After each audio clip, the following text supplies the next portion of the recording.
Diablo 4's first Season of the Malignant, starts in just over a week on July 20th. It will have us starting brand new characters, doing a new seasonal quest line to get these super powerful Malignant hearts, as well as completing seasonal objectives to level up the battle pass and get some very unique and cool cosmetic items. But what if I told you what you do now, before the season, is just as important, if not more important, for your seasonal characters? But before we get into that, the day this video is coming to you should be July 11th, which is my birthday. So if you hit that subscribe button, it will mean a ton to me as we inch closer to 1,000 subs, and will make me less anxious to add this new game into my normal rotation of videos. But enough of that, let's move on to the video itself. To actually begin the seasonal content in the seasonal realm, you will have needed to completed the campaign, but this does not have to be on a seasonal character, but in general, because you can skip the campaign on your seasonal character if you've completed on any of your Eternal Realm characters, which is amazing. I like the Diablo 4 story, but having to do it every single time a new season starts would be tiresome and rather boring. Now again, we still have just over a week before the season starts, so don't rush too fast on this if you find yourself enjoying the pace of the game at your own rate. The next two things you're going to want to do go hand in hand. The first thing is you're going to want to fill out your entire map, as this will carry over into your seasonal characters, and you're also going to want to find all your Altars of Lilith, as these are also going to carry over to your seasonal characters with all the buffs that they give you.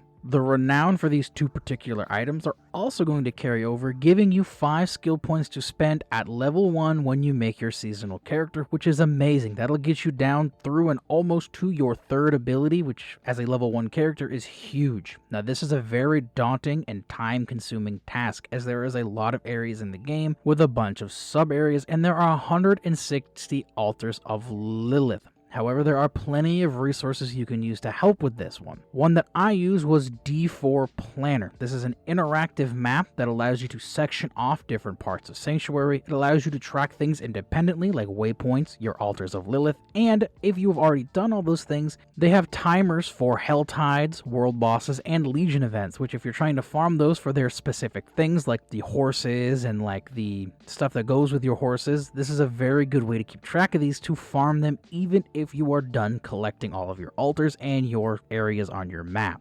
Another thing that may be helpful if you're like me and trying to plan ahead is D4 Builds. This is a build planner / calculator letting you plan out a rough idea for your seasonal characters.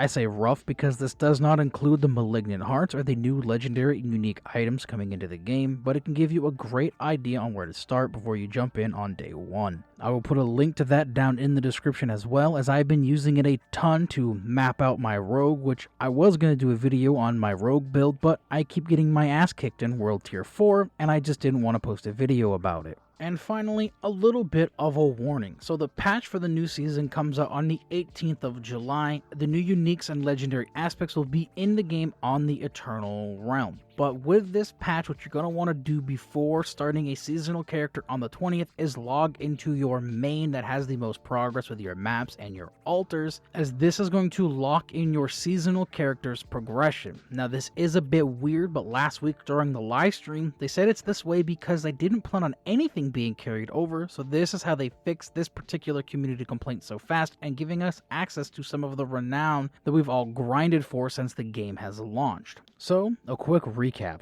Do your story, fill in your map, find all the Altars of Lilith, and log into your main character before you start a seasonal character. When the season goes live on the 20th, I will be streaming right here on YouTube, trying out the seasonal content and playing a sorcerer for the first time, and also seeing what these new Malignant hearts are capable of, and hopefully the quickest way to get them so we can test them and really start fleshing out a lot of these like really crazy builds that they said are going to be capable with these things. So let me know what class you'll be trying first in the seasonal realm, and I'll see you guys in the next video, and hopefully I'll see some of you guys right here on the 20th.